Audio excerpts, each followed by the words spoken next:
we were in the middle of a proof, right?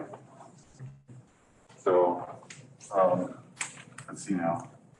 Let me just write down the hypotheses. So P is in R to the n by n. P is a positive matrix, so it's all its entries are positive.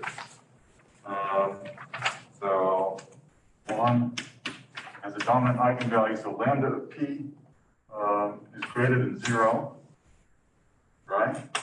And PV equals lambda of PV, that's for some V greater than 0. And we have the algebraic multiplicity of lambda of P is 1. And then we're supposed to be proving today that for kappa, an eigenvalue that isn't lambda, that isn't the dominant one, we have 3, that the absolute value of kappa is strictly less than this positive real number, lambda of P, which is the dominant eigenvalue. And if Py is equal to kappa y, and y not equal to 0, so if y is an eigenvector with eigenvalue kappa, remember kappa is assumed to be an eigenvalue. So if y is an eigenvector for that one, then y is not greater than or equal to 0. So that's just a summary of what we're supposed to be proving. So we proved 1 and 2, and so now we're going to prove 3. Yeah, and I'll remind you, when it becomes necessary, I'll remind you of a claim every now and then. Remember that we had this set, so proof, so we there's the set L of P, which was all the lambdas, at least 0. These are non-net, so we have non-negative real numbers, such that Px is greater than or equal to lambda x for some x non-negative, right? And we said that L lambda of P is maximum of L, right? This is what we did last time, but I'm going to need these things again, so I'll just point. I'll write them on the board for you. Okay. So for the proof of 3. So suppose that kappa is an eigenvalue of this matrix P with Py equals kappa y, and these are both over the complex numbers, right? The matrix that we have is real, but its eigenvalues need not be real. And if you have a non-real eigenvalue, then you have to have a non-real eigenvector as well, right? I mean, if nothing else, if you had a real eigenvector, then you could divide by the non-real eigenvalue, and then when you multiply it by the real non-real eigenvalue, you'd get to that real number anyway. These are both over the complex numbers, so don't assume anything is real here. Okay, so you've got this eigenvalue. Then what does it mean to be an eigenvector? What does it mean for y to be an eigenvector, right? It means that when you take the ith row of P and you multiply it by y, then you get kappa times that entry of y, right? Kappa times the corresponding entry of y. So what that literally says is that Pi1 times y1 plus dot dot dot Pin times yn, right? That is the ith row of P times the vector y. And that is supposed to be kappa times the ith entry of y, because y is supposed to be an eigenvector, right? So that's supposed to be kappa times yi, okay? So what is that? Let me now take the absolute values of these things, okay? So, and then use the triangle inequality. So I'm going to take the absolute value of this whole thing, and I'm going to compare it to what happens when I take the absolute values of the individual y's. Okay, remember the p's, the p's are positive real numbers, but the y's are complex numbers, right? So let me just write these things down. So this is now going to be pi1 times the absolute value of y1 plus pin times the absolute value of yn. And I want to compare that to the absolute value of just pi1 y1 plus pin yn. By the way, what's this thing equal to? That's the absolute value of kappa yi, which is the same as the absolute value of kappa times the absolute value of yi, right? So what's the relationship between this thing and that thing? What kind of numbers are these?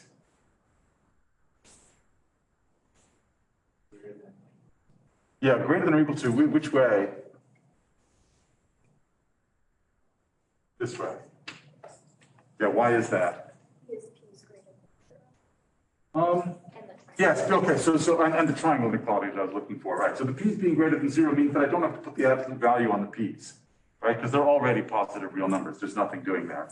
But the triangle inequality says that if you take a sum and you compare it to the absolute value of a sum, you compare it to the sum of the absolute values, then it can only go up when you take the sum of the absolute values. Okay, so that's the triangle inequality. There you go, triangle inequality. Okay, so then what does that tell you about the absolute value of kappa, right? So that says that, so what is this? This is the ith row of p times the vector that has entries absolute value of y1 up to absolute value of yn. And this is kappa times, sorry, absolute value of kappa times the corresponding entry of this vector, right? So this means that kappa lies in this set L of p, right? Because look at the vector here, x being the vector whose entries are absolute value of y1 up to absolute value of yn, right? So this means that kappa is in L of p. Sorry, absolute value of kappa is in L of p. This is for the vector x, which is absolute value of y1 down to absolute value of yn, right? This is what this means, right? This is p times x, and that's greater than or equal to absolute value of kappa times. Well, okay, this is the ith entry of p times x. This is the absolute value of kappa times the ith entry of p times x. So this is what it means for px to be greater than or equal to the absolute value of lambda, absolute value of kappa times x. Literally what it means. Okay, so this implies that the absolute value of kappa is less than or equal to lambda of p. That's just literally by definition of lambda of p. Right? It's the maximum entry in there, the maximum element in L of p. Okay, but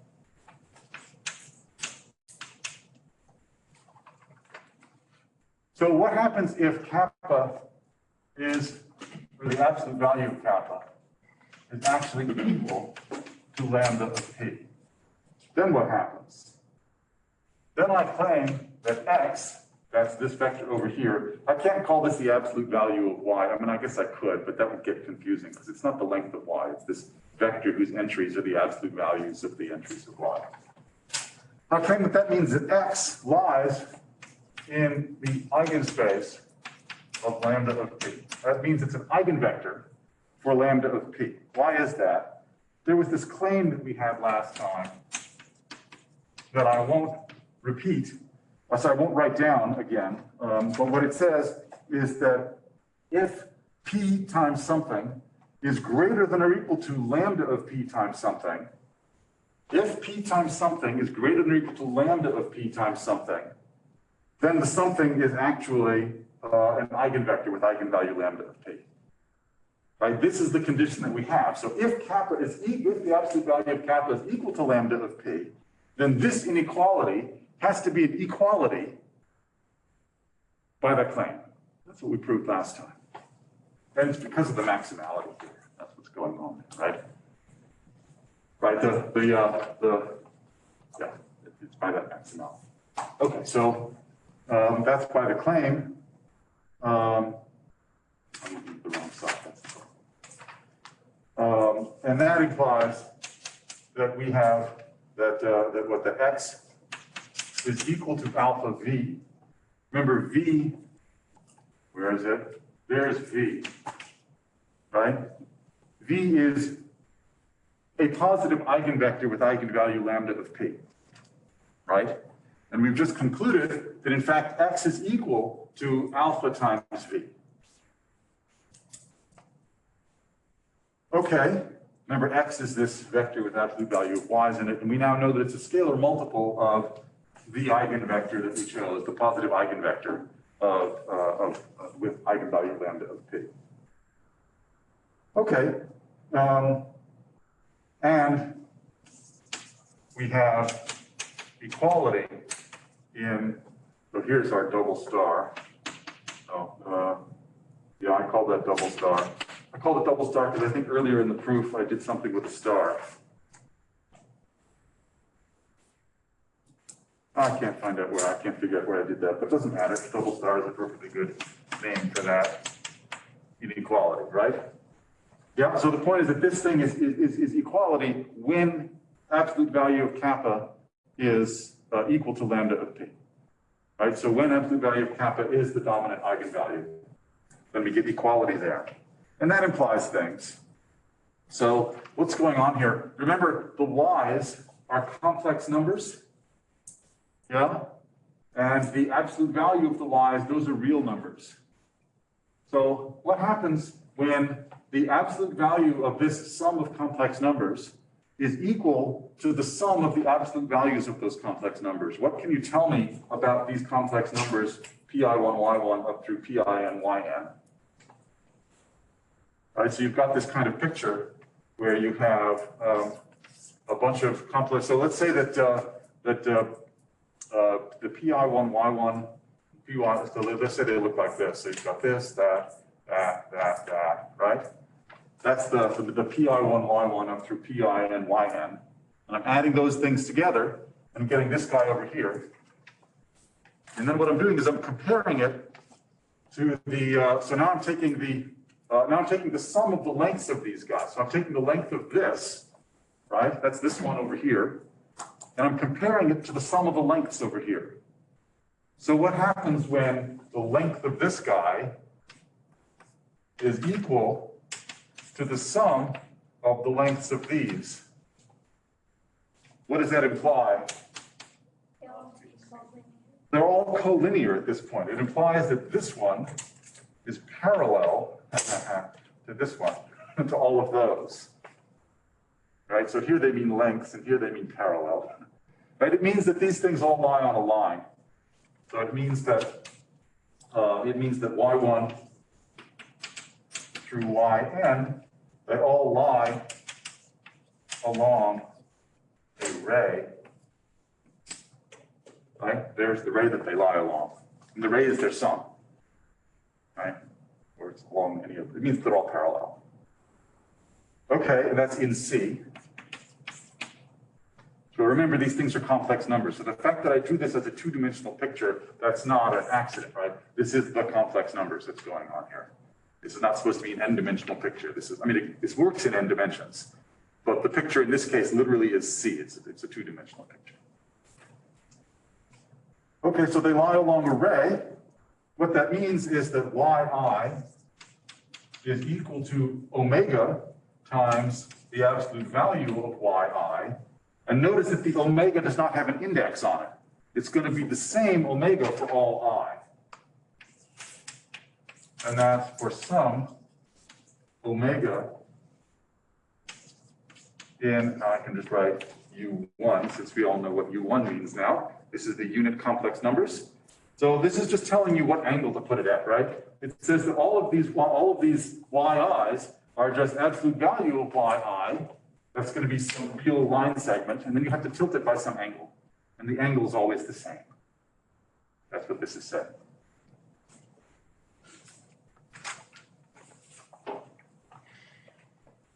Okay? And this implies that omega times alpha v lies is an eigenvector with eigenvalue lambda of p.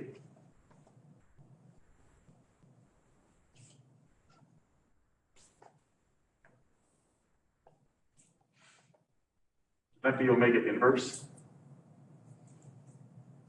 Omega alpha v x equals alpha v. This should be an omega inverse, tell me, but I think it should be an omega. Then this implies, the point is that then kappa is actually equal to lambda of p. Why is that? Well, if some scalar multiple of something is an eigenvector with eigenvalue lambda of p, then the thing itself is already an eigenvector with eigenvalue lambda of p. And we already know that the thing itself is an eigenvector with eigenvalue kappa.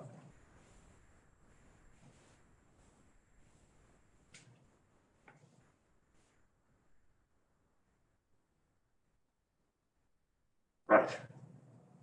Right. This is what we needed to conclude. Right? Kappa is an eigenvalue. The kappa equals the eigenvalue lambda of p.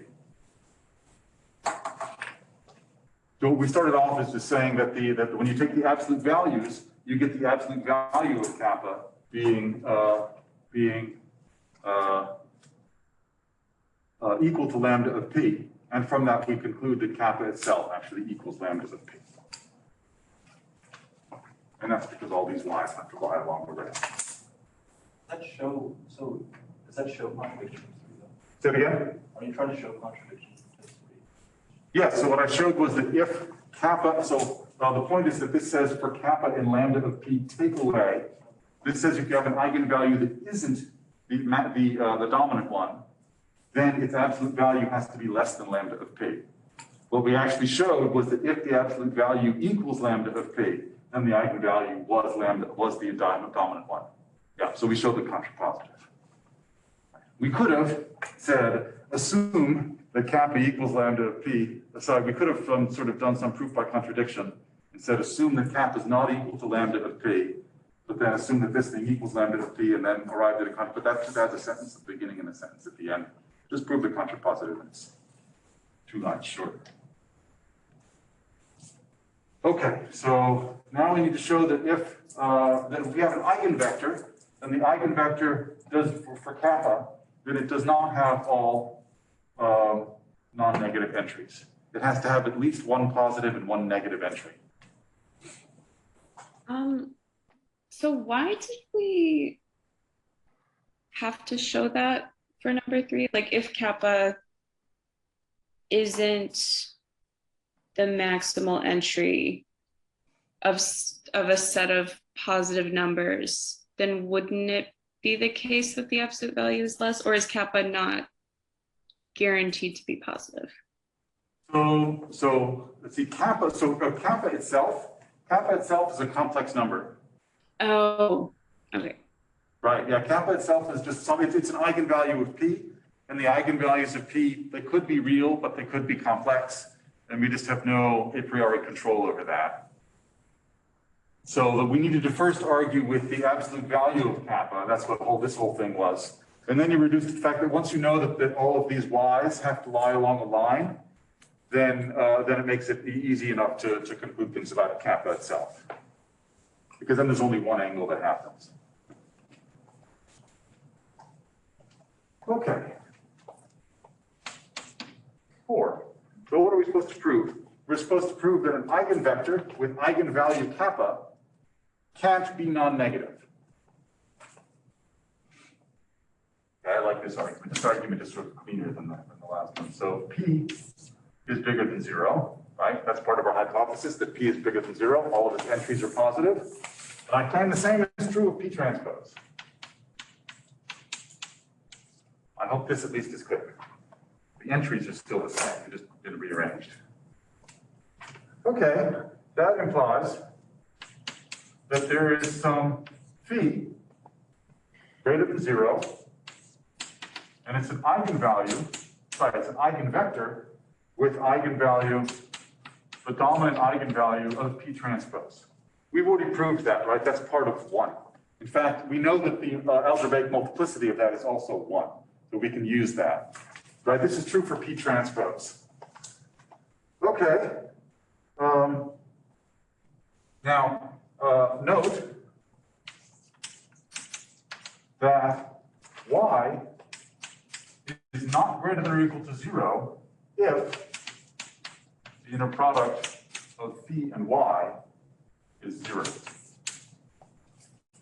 Okay, so the picture there is that if you've got some vector here that points off into the positive orthant, then the stuff that's orthogonal to it can't be inside of the positive orthant, right? If you're orthogonal to a vector that has non-negative entries, then automatically, sorry, that has strictly positive entries, then, I mean, this is actually really, algebraically, this is a very simple thing, right? If the entries of phi are all positive, and you take the dot product with something else and get 0, then the thing you take the dot product of can't also have all non-negative entries. One of them has to be positive, and one has to be negative, or else you can't cancel anything. It's really a very simple statement. But the geometric statement is also nice, right? So if you're pointing in the positive orthant, then the orthogonal plane intersects the positive orthant in 0. Okay, so let's do a computation here. So if Py is equal to kappa y, and P transpose phi is equal to lambda phi. We're going to take lambda to be lambda of P in a minute, but let's just do this computation. So what do we get? We get lambda times Py, right? There's the Py that we're interested in.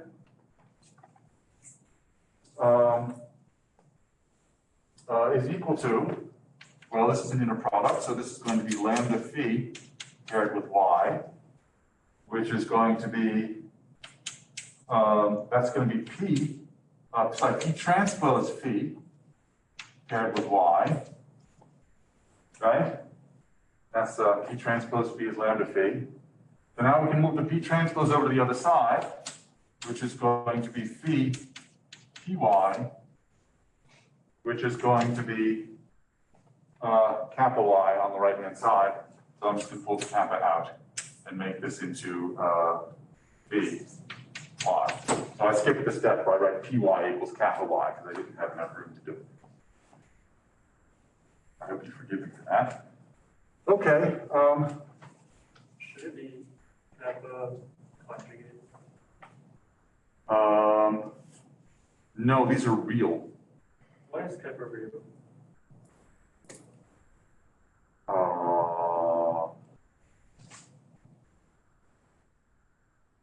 I guess. It didn't. Let me just think for a second. You said that kappa was complex, right? Yeah, I did say that kappa was complex. I need to think about that for a second. Do I need to take conjugate transposes here? Do I need to take conjugate transposes here? It doesn't bother me if I take conjugate transposes. This can still be a P transpose, but maybe I should put a bar there. It doesn't make, it won't make any difference to the proof in just a second, as you'll see. All I care is that something's supposed to be 0.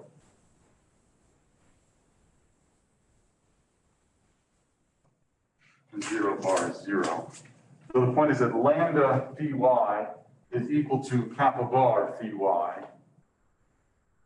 Okay, I'm going to be taking lambda to be lambda of P in a minute, so it's going to be real, so it won't matter. Okay, so let's leave that there. So we're going up to here. And so this says, so this implies that phi y is equal to 0 if lambda is not equal to capital R. Right? As long as lambda is not equal to kappa bar, then this factor has to be 0. Fair enough? So now let's take lambda to be lambda of P transpose.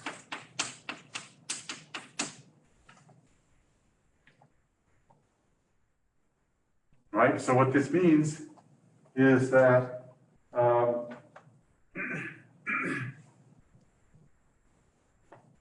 what did we assume? Okay, so what do we know about kappa? Kappa is not equal to lambda of P. And now I have this thing about lambda of P transpose. Yikes. Okay, I need this to be a lambda of P. Right? If this were lambda of P, I'd be done. Right? Because then kappa couldn't equal lambda of P. As it is, I know that kappa bar can't equal lambda of P, but lambda of P transpose, this is a real number. So this is the same thing as saying that lambda of P transpose is not equal to kappa. Right? Kappa bar not equal to lambda of P transpose if and only if kappa bar is not equal to lambda, and if only if kappa itself is not equal to lambda of P transpose, right? Since lambda of P transpose is real. Okay, I would like this to be a lambda of P. How do I get this to be a lambda of P? The point is that lambda of P is equal to lambda of P transpose.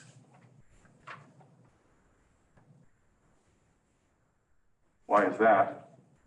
Proof.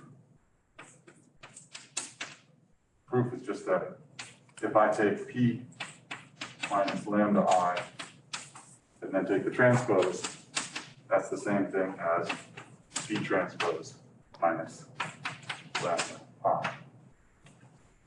Right, we're looking for the biggest eigenvalue, and the point is that the biggest one is going to be the same, the biggest real eigenvalue, because the characteristic polynomial is calculated from this thing, and it doesn't matter when you take the transpose. Okay, so this is the dominant, so we're going to use this again. The dominant eigenvalue of P transpose is the same as the dominant eigenvalue of P. Dominant eigenvectors can be completely different, but the eigenvalues are the same. And that's all we needed. So that's the end of the lemma, and that's the end of the proof.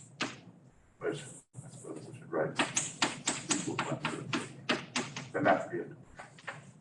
That's the end of part 4. All right, again, we want this thing. So we want this. So this is supposed to be, we want it for Py equals kappa y. Right? But the point is that when Py equals kappa y and P transpose P is lambda phi, then we conclude that as long as kappa is not equal to lambda, as long as kappa is not equal to lambda of P transpose, then this thing's forced to be 0. So this thing says if kappa is not equal to lambda of P, then this thing is supposed to be not greater than or equal to 0. And that's what we're using as the criterion for not greater than or equal to 0. Now, this condition is equivalent to Py, right? Is equivalent to Py equals 0 for some P greater than 0. Yeah. Is Y complex or real? Y If it a was priori complex, but the point is it can't be a real, it is a priori complex, but it can't be a real vector that is greater than or equal to 0. I see. But it's not equal to, yeah, so what are we trying to say here? If y were greater than or equal to 0, then it can't be an eigenvector with eigenvalue kappa. Point is, if we assume that it is an eigenvalue, an eigenvector with eigenvalue kappa, then its inner product with phi, which is, remember, a dominant eigenvalue of p transpose, is 0. Right, so the logic goes that if y satisfies this equation, so it's an eigenvector with eigenvalue kappa, and kappa is not the dominant eigenvalue, then the dominant eigenvector for p transpose has inner product 0 with y. So y cannot be a non-negative vector. That's the logic. So summarize, right? So py equals kappa y, and kappa not equal to lambda of p implies that phi y equals 0 for the dominant eigenvector phi of p transpose, and that implies that y is not greater than or equal to 0. That's the short summary of what we just did over there. Fair enough? Okay. It might not even be a real vector at all, but it certainly is not a real vector that is greater than or equal to 0. Okay. Questions about Perron's theorem or its proof? Is there anything you can say about matrices who have non-negative entries rather Yes, and I will say that at the end of lecture today. Okay. Why don't I do it right now, actually, and then I'll just rearrange it and I'll do that first. That's no problem. So let's just do it over, you know what? Let's see, is it easy to modify? I'm just checking to see whether it's easy to modify this.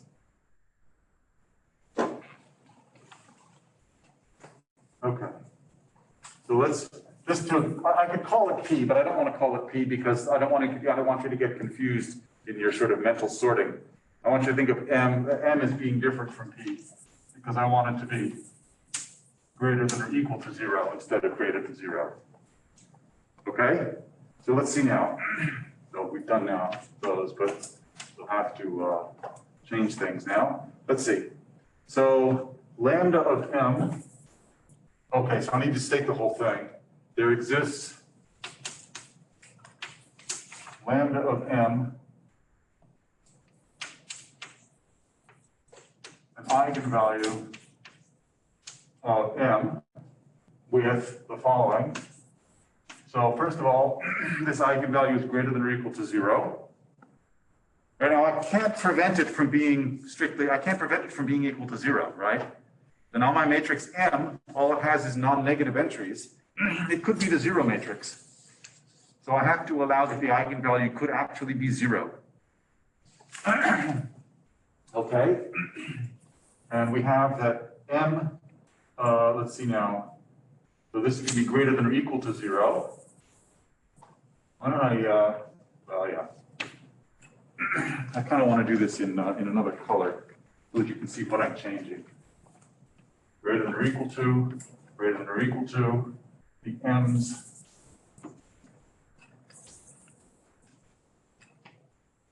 Okay, lambda of M.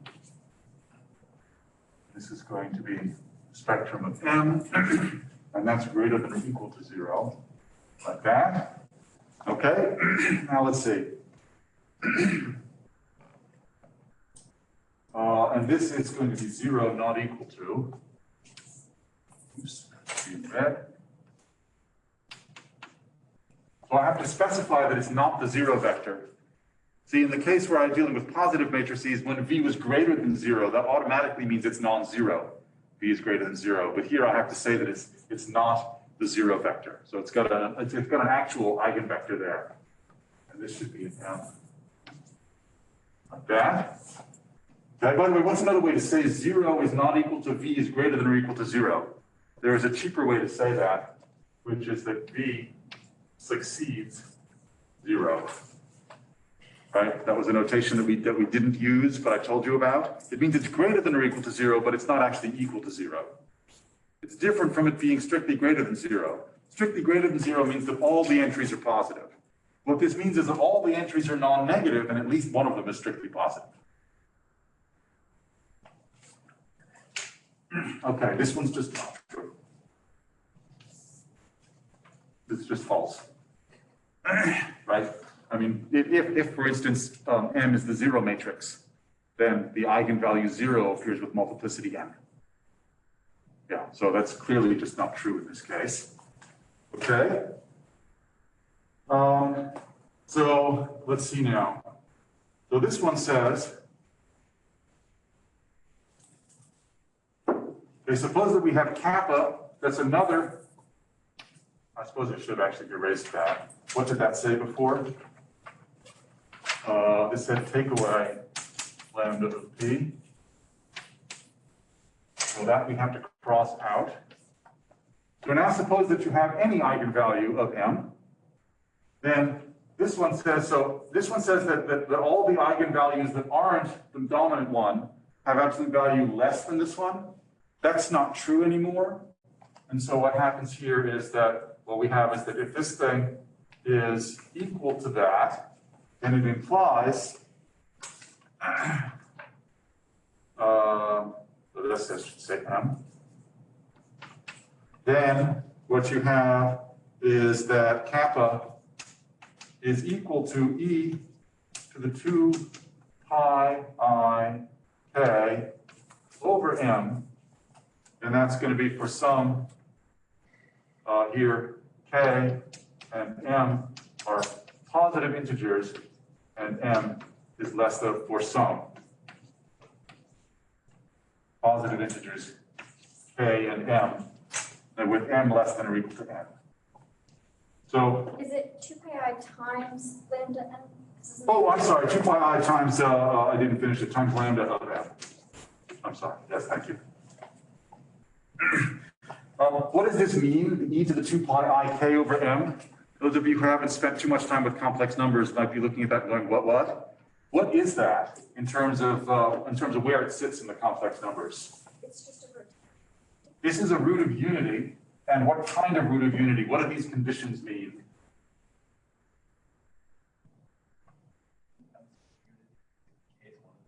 Yes, it's going to be an nth root of unity, and it's going to be the kth one over here. Sorry, not nth, but so n less than or equal to n. So what that means is that there's this circle here, right, which is the unit circle, and the n less than or equal to n means what you're going to do is look at the points that are evenly spaced, 1 over m around. So there's going to be that one, that one, that one, that one, that one, that one, that one, that one, that one, right? So that's going to be sort of their n points evenly spaced, and the k tells you that it's the kth one. There you go, that's the kth one. Yeah, so what it says is you're taking the eigenvalue, you're taking this real number, and what you're doing is you are multiplying it by some root of unity like this. And you're sort of moving it around the unit circle, but by not continuously around the unit circle, it's sort of discretely around the unit circle. And the number of these points has to be at most n.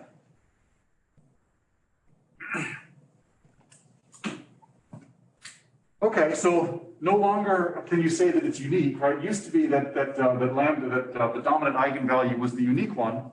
Now, what you can get is there's the dominant eigenvalue, but then there's also potentially some copies of the dominant eigenvalue sitting around the unit circle, but not too many of them, and sort of spaced in a way that's that's controlled, let's say.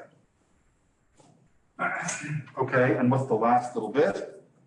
If kappa is so this says, so that should say m.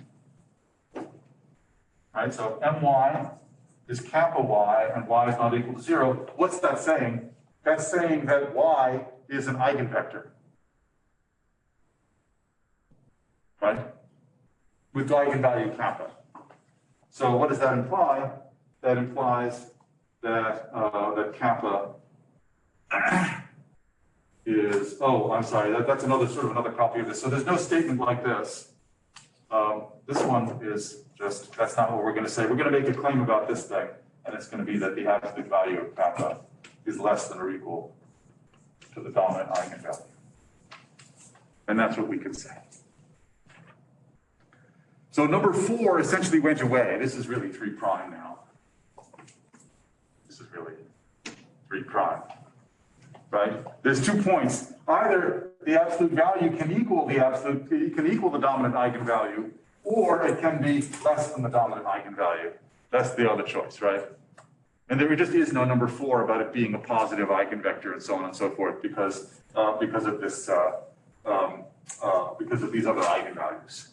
The correspondence could actually be said to be the exactly opposite. Like 0.4 is exactly 3 because we say that the eigenvalue would be complex. And no, I mean, so what's happening is that the 3 and 3 prime, the previous tree said that if kappa is an eigenvalue that isn't lambda of m, then, oh, I see. So sort of 3 got split into 2 pieces. yeah, Right? So the claim there's a part up here which says take away lambda of p. So this part gets moved into sort of this part. Right? So instead of saying, okay, before I could have written, if kappa is in lambda of m, then either absolute value kappa equals lambda of m, or absolute value kappa is less than lambda of m. That's what number 3 says last time. Mhm. Right? It's in terms of p, what it said was either, so if you give me an eigenvalue of p, either its absolute value is equal to lambda of p, that is either it's equal to lambda of p. So before what it said was if kappa is an eigenvalue of p, either it's actually equal to lambda of p, or its absolute value is less than lambda of p. So this is it's less than lambda of p, and this is the absolute value equals the lambda of p. I just feel that an inequality should go with an inequality, and I mean, if you want, you can call that 3 and call that 3 prime. yeah, It doesn't really matter. The point is that 3 has 2 claims in it. 3 has 2 claims. The claims are either, so if you give me an eigenvalue of p, either that eigenvalue is equal to the dominant eigenvalue, or its absolute value is less than the dominant eigenvalue. This one says 2 things. If you give me an eigenvalue of m, either its absolute value is equal to the dominant eigenvalue, in which case the eigenvalue is actually equal to one of these, which is more specific than saying that its absolute value is the same as lambda of m. It's saying exactly how it's equal. Or it's less. would we have that the corresponding eigenvalue to k would be the corresponding eigenvector to kappa would be the eigenvector for lambda, but with the opposite rotation?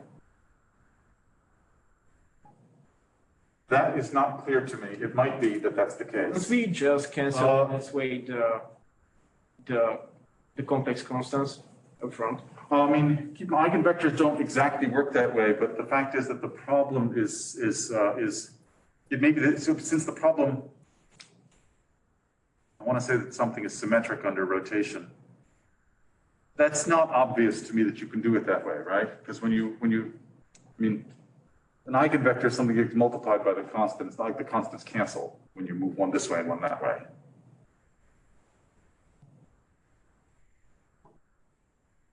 That might be true, but if it's true, then it's not completely, it's not obvious to me that argument works. It might, but it's not obvious to me that it does. Maybe I'm just missing something, which might mean that it is actually easy. It's just not obvious to me. You see what I mean? I'm just saying that if 3 prime is equivalent to saying that the eigenvector for kappa would be complex itself and not real, then It has to be, yeah. then it would be equivalent to the argument 4 in the Perron's theorem, because there we said that it could not be real and positive, and simply here we say that it could not be real. Well, I'm not making any claim about it not being real, right? I'm not making any claims about the eigenvector. But it is essentially the same. I mean, remember, we've already made a claim about there being a real eigenvector. And for the other ones, I mean, these are not real eigenvalues, so I don't want to or have to make any claim about whether there are real eigenvectors for that. I just have no care about them. It is worth mentioning the proof. It's worth mentioning the proof because I can say what I'm going to say in one line, which is that the proof summary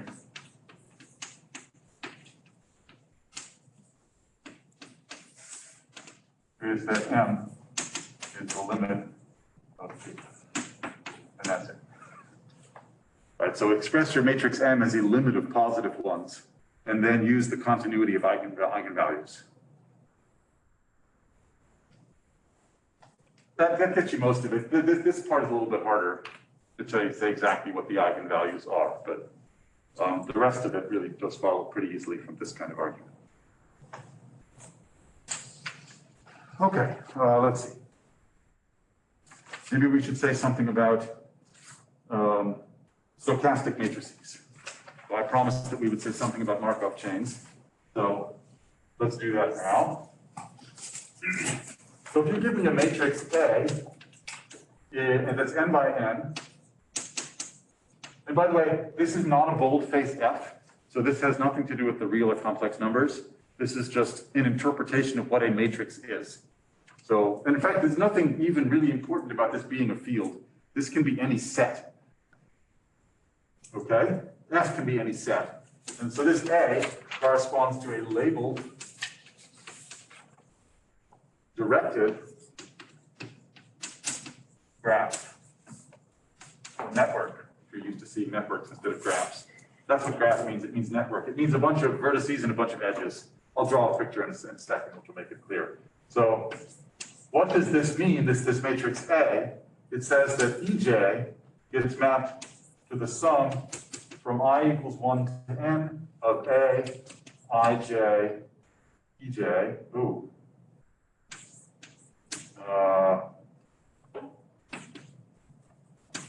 Let's make it like that, K's instead. So this says that the labels, so what is this, by the way? What is this object in terms of the matrix A? Just paying attention to indices.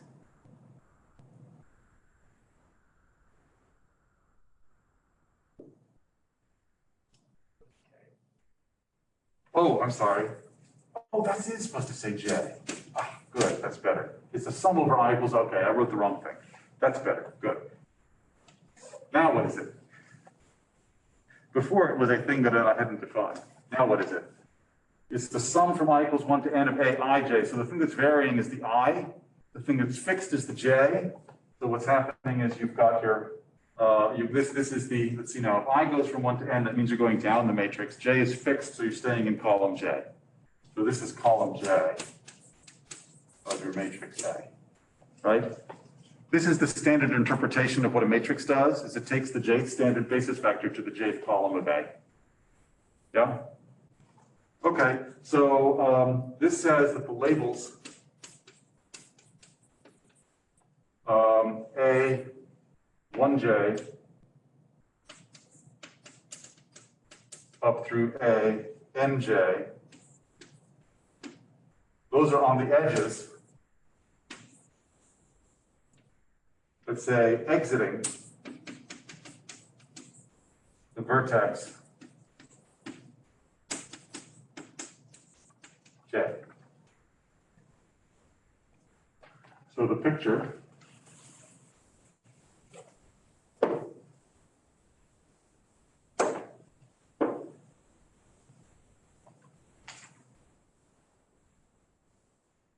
looks like this. So suppose we have our graph, and let's say that, let's go a little lower.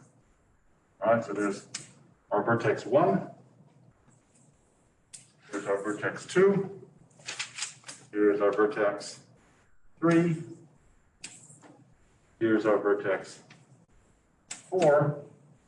Now I'm going to draw a graph, directed graph, like this, and like this, and maybe like this, and maybe Okay, self-loop like this, right? Then I can write down a matrix. Oh, so I'm supposed to label these things, right? Let me label these edges. Let me label this one 7/30. And let me label this one 1/10. And this one maybe 1/2. And this one would then be 1/6. Like this. Then what I can do is I can make a matrix. We're supposed to label, let's see now, the edges exiting vertex J. So here's vertex 1. So I'm going to look at the edges exiting vertex 1, and I'm going to label them. So I'm going to make the entries these entries. So this is the edge that exits vertex 1. Where does it go? This edge. It goes back to 1. So where does this entry sit? At the top left. The one that goes to 2, that's 1/10. Yes? So that's 1/10.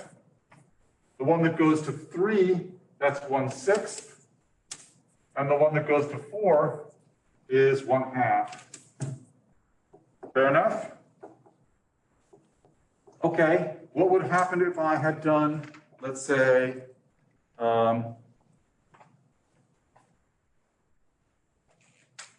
about 4, that says 4/15. This says 1/5, and this says 3/10. It's not actually important what these are for those of you online.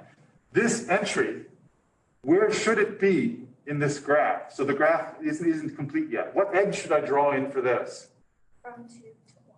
From 2 to 1, and it's directed. It goes from 2 to 1, like this, right? So that's going to be labeled 4/15. Okay? How about this one, 1/5?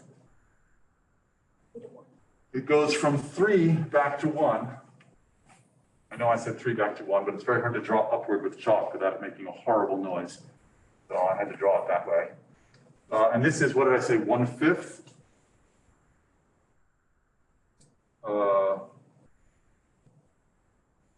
Okay, my notes are wrong. They're switched. Uh-oh, which actually could cause problems. 1/5, 3/10. Okay, this one is supposed to be 1/5. So in my notes, that 1/5 in the graph is drawn in the wrong place. Just in case you're looking. This 1/5 is drawn in the wrong place. It's correct up here, and it's incorrect over here, because it's drawn over on something else. Where does this go, this 3/10? That's from 4 back to 1, right? And that's going to be the 3/10. Yeah, so the 1/5 and the 3/10 down here are switched in my notes, and I'll fix that later. Okay. So let's just leave that there for the moment and continue on with the definition, which will tell me how I want to complete that picture.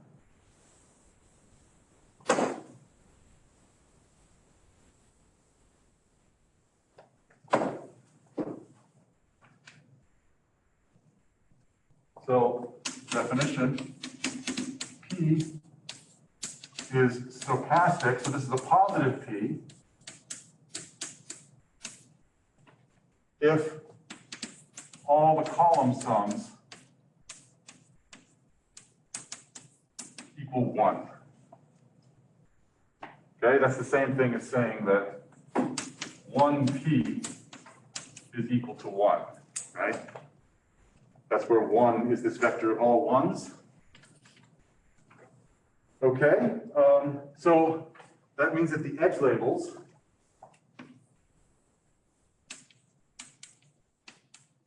they correspond to probabilities, if you like. Probabilities. Or fractions. What would I do to this matrix to make it stochastic? For example,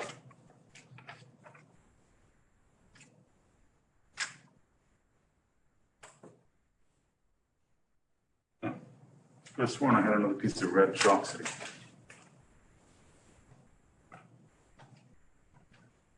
Don't see it. How could I make this matrix stochastic? Well, one way would be to put an 11/5, so this is 4/15, right? So let me make this 11/15. So now that adds up to 1, right? So these already add up to 1, check that. How many 30ths is this? It's 7, plus 3 is 10, plus 5 is 15, plus 15 is 30. Yeah, good. This one is now adding up to 1. So if I want 1/5, let me make this 4/5. And if I want 3/10, let me make that 7/10. Just to make things simple. So these go from what? These go back to the vertex 3. So these are all joined to vertex 3, and they're going into vertex 3. This one's from vertex 2. So that's going to be 11/15. This one is from vertex 3 to itself. So that's going to be this. And that's going to be 4/5. And then this 7/10 comes from vertex 4. And that's going to be 7/10, like this. Now, there's some additional information in here, right? That is, you know that these things now have to be zeros. What do they correspond to in this picture? There are no edges that go, sort of from 2 to 4 or from 4 back to 2, right? And let's see now what else is there. So that's, let's see now, 2 to 4 or 4 to 2. That's those two. But there are other ones too, right? There's nothing that goes from 2 to 2, right? And there's nothing that goes from 3 to 2, right? That one isn't there. There's something that goes from 2 to 3, but not from 3 back to 2. And this one says, so 4 to 2 we've done. There's nothing that goes from 3 to 4, right? I think that's it, isn't it? See, 1, 2, 3, 4, 5. No, there's one more. 4 to 4. 4 to 4, thank you. Right. Yeah, and if the edge is not there, then just give it a 0. That's all. Simple. Okay. So these things are often called transition probabilities.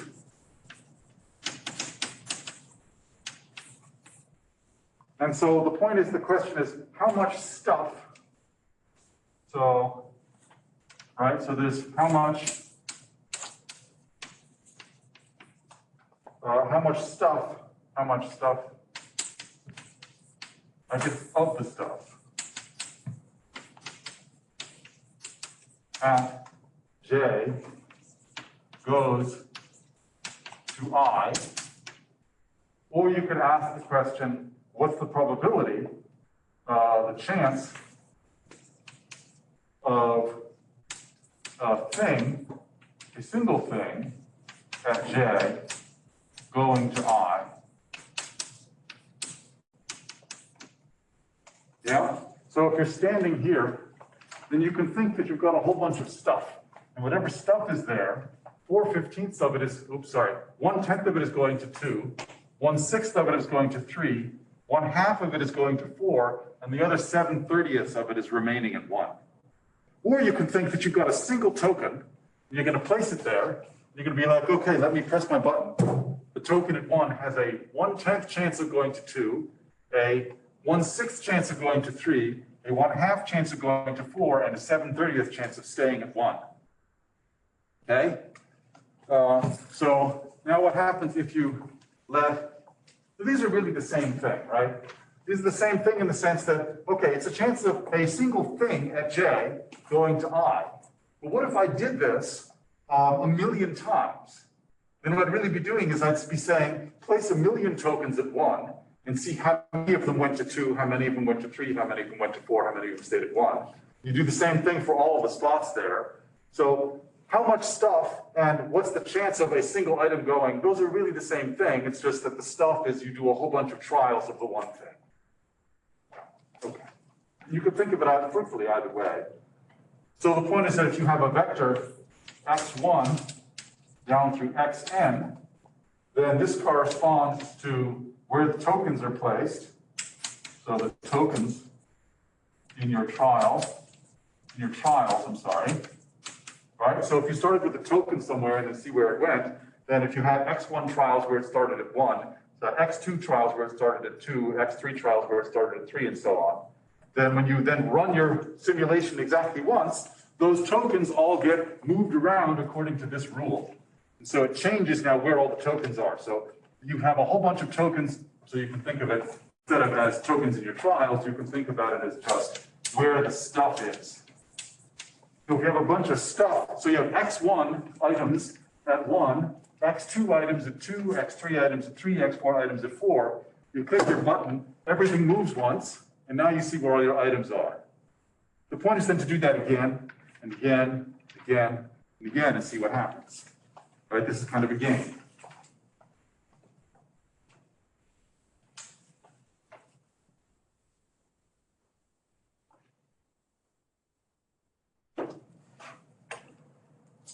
So the idea is to iterate.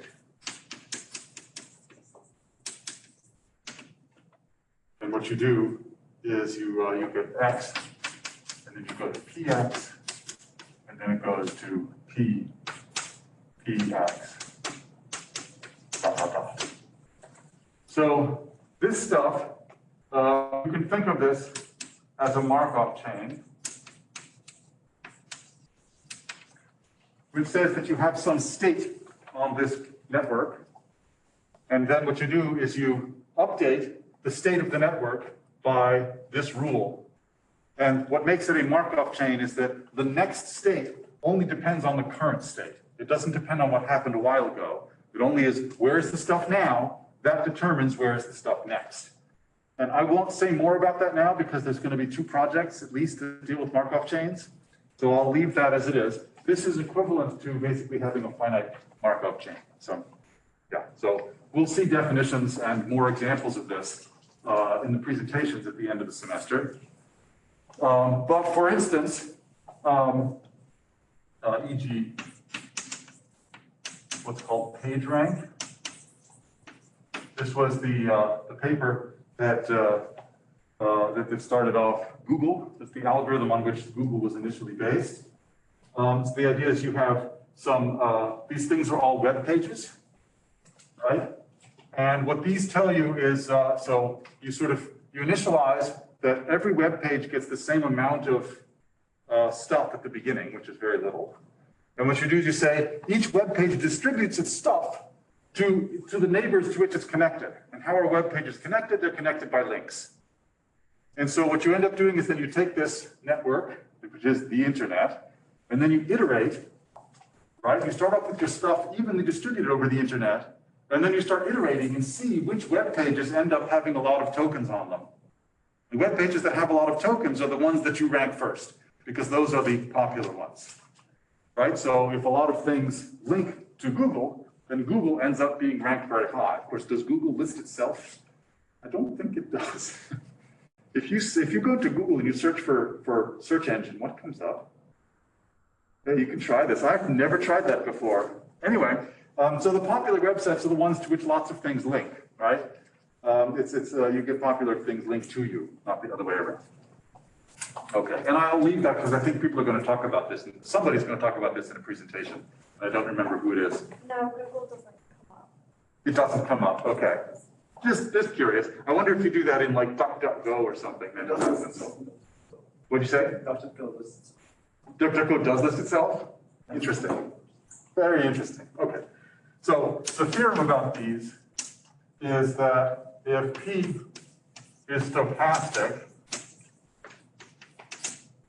then first of all, if you search the word Google, it will put google.com at the top. Oh, okay. I searched search engine. okay, yeah, okay. So if you search for Google, then it gets you, but search engine it doesn't. Interesting. Okay, well, things to try. So first of all, the dominant eigenvalue is 1, and second of all, for all non-zero x greater than or equal to 0, again, I could write this as x and then succeeds 0, which would be a simpler way to say this. P, if you look at the p to the kx, it approaches alpha v, or some alpha bigger than 0, where here v is what you think it is. V, PV equals v, which is strictly positive. Why can I say PV equals v here? Because the dominant eigenvalue is 1. Right, because the dominant eigenvalue is equal to 1, so I don't have to put a lambda there. I know what lambda of p is. It's equal to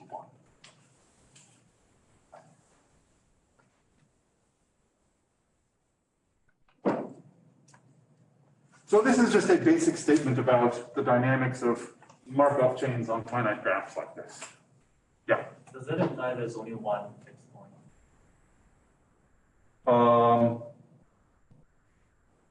We don't need that.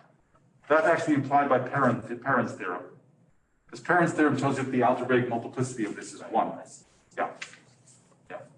What this says is that, okay, the algebraic multiplicity is 1. That means there is a unique fixed line, but everything approaches that fixed line. That is, no matter what starting information you put on the graph, if you just iterate this process, it's going to approach that fixed line. That's what's happening here. Okay. Can you repeat what the notation meant, where it's like X and then there's like the symbol and then it's 0? Oh, this literally means that by definition. It means that X is greater than or equal to 0, but it's not equal to 0. Okay. That's the symbol SUCC, that backslash succeeds is what this is. Yeah, so this is literally by definition that. It's just a simpler way to write it if I wanted to. So P bigger than 0.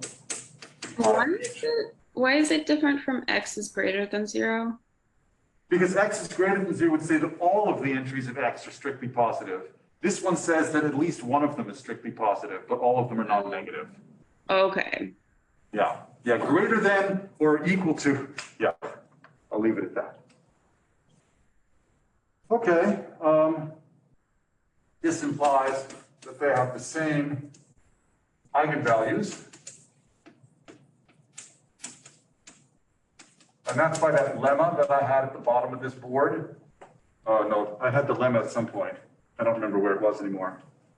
It said that the eigenvalues of P and P transpose are the same, but in particular, they also have the same dominant ones, right? But I claim that you can figure out what is the dominant eigenvalue of P transpose really, really easily. What's the dominant eigenvalue of P transpose? 1P is equal to 1 implies that 1 is the unique dominant eigenvector of P transpose. Right? Instead of looking at the eigenvector of P transpose, look at the row eigenvector of P itself. The left eigenvector of P is the same as the transpose of the eigenvector of P transpose.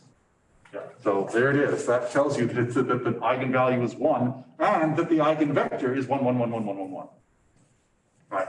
It's just sitting there in the definition of stochastic. I love that. This implies that lambda of PT equals lambda of P. 1. Okay. So now let's suppose that you're looking at P to the K.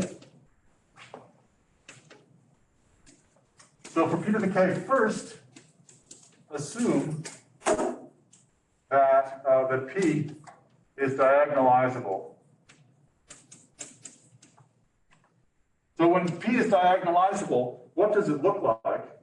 What does P do? So first of all, if P is diagonalizable, then you can write any vector X as a sum from I equals 1 to n of alpha I vi, where the vi's are an eigenbasis. Right? That is, if being diagonalizable exactly means that you have an eigenbasis. That means you can express your vector x in terms of that eigenbasis. That's good. Now let's apply p. I don't want to erase that. It's just too pretty.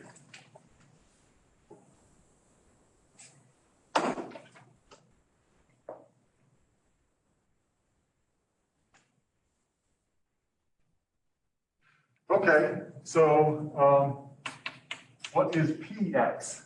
Well, what's p to the kx? There's x. The v's are all eigenvectors. What's p to the k applied to x?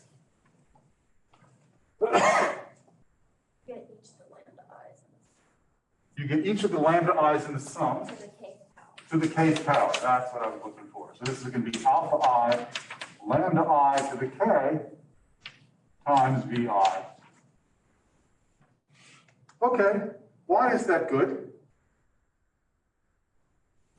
Because all the lambdas have to be less than 1. Right. So lambda of p dominant, that means that all the other lambdas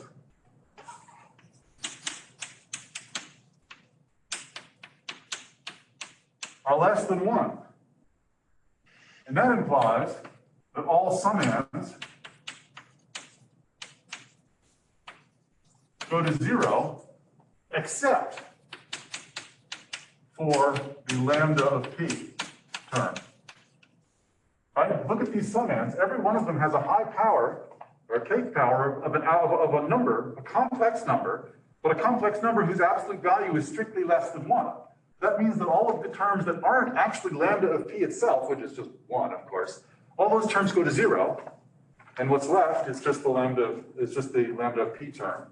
And that implies that p to the k x goes to alpha b.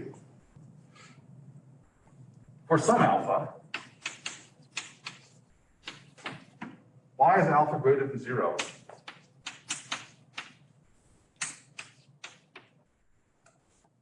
Well, 1p is equal to 1.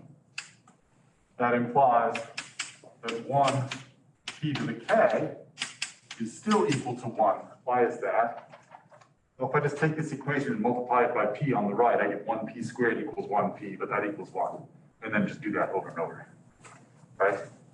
That means 1pk is equal to 1. That means the row sums, so the column sums of p to the k remain equal to 1 when you take powers.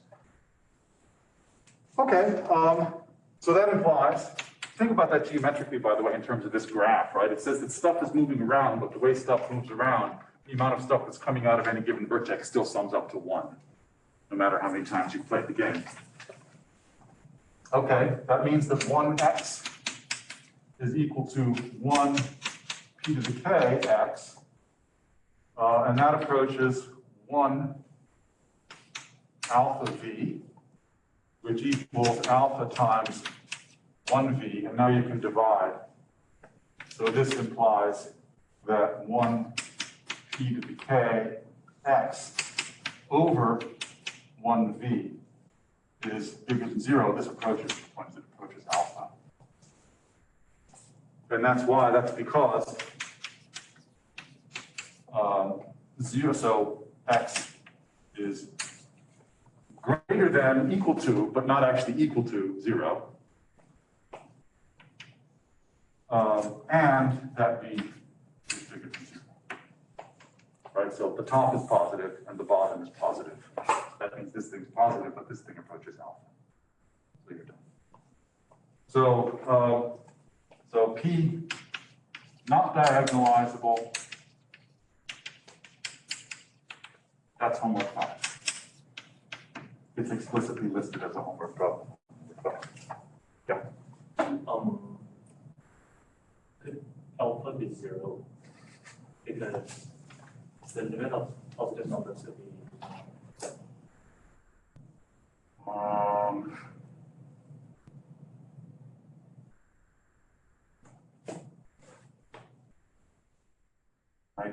If we start with, No, I don't think so. Say it again. if we just start with an eigenvector for an eigenvalue that is with an absolute value less than 1, we are bound to get to 0 anyway. You're bound to get to 0. Say again. Yeah, if we start with just an eigenvector for an eigenvalue with absolute value less than 1. But that eigenvector can't be a positive vector. The point is that Oh, yeah. x is greater than or equal to 0 here. Yeah, so x is greater than or equal to 0, right?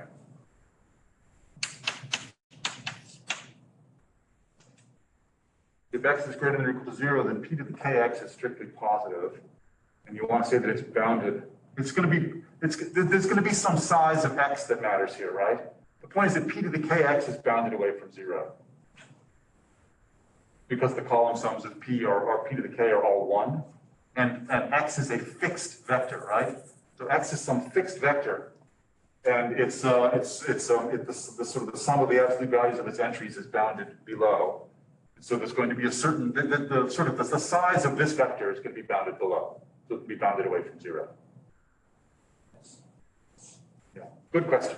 Actually, that is a good question. So I'll add something about that.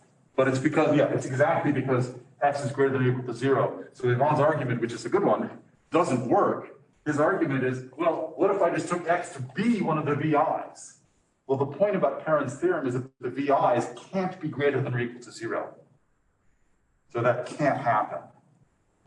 So this works, that's how I happened upon this, because it's like, well, the VI, well, they can't be greater than or equal to 0. Aha, it's because x is greater than or equal to 0, which means it's bounded below. All right. Good. Also, what does it mean to be dominant eigenvector? What? Oh, well, it just means that it's the V, right? So Perron's theorem, so there exists a V such that PV is equal to lambda of PV, right? And it's algebraic multiplicity 1. So I want this to be V greater than 0. So it means any one of these. I think I'm missing something. How did you show that 1 is the dominant eigenvalue? Because lambda of PT is lambda of P. And we just checked explicitly that 1, 1, 1, 1, 1, 1 is a dominant eigenvector of P transpose. Because 1, 1, 1 is a strictly positive eigenvector for P transpose, it could only be the eigenvector for the dominant by the Perron's theorem. I see. Probably for. Yeah, so this equation, right? This equation, what does this equation say? This equation says that P transpose times the all ones vector is equal to the all ones vector. That means that the all ones vector is an eigenvector, and its eigenvalue is 1, and it's a positive vector. Remember, all the other eigenvectors can't be positive. So if you have a positive eigenvector, then it has to be the dominant one. Right. Good, thank you. For the other question, I think that we can consider without also generality for the sum of the entries of x to p1. You can, that's right. So you can always choose that the sum of this thing must be 1 equals 1. You can always do that. It doesn't change anything. So if you took the point is that where your initial state ends up is linear in scaling the initial state. So if you take the initial state to have sum of entries equal 1, then you'll end up with something where the sum of the entries equals 1. Yeah, that's right. That was all we wanted to do, because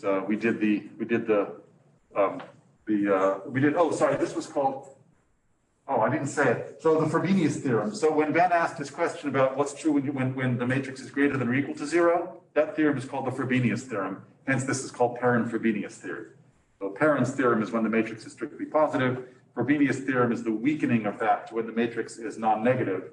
It's a weakening of the statement, but you also have to weaken the results. It's not like the results are the same. There's a couple of missing consequences you get when the matrix is only non-negative as opposed to strictly positive.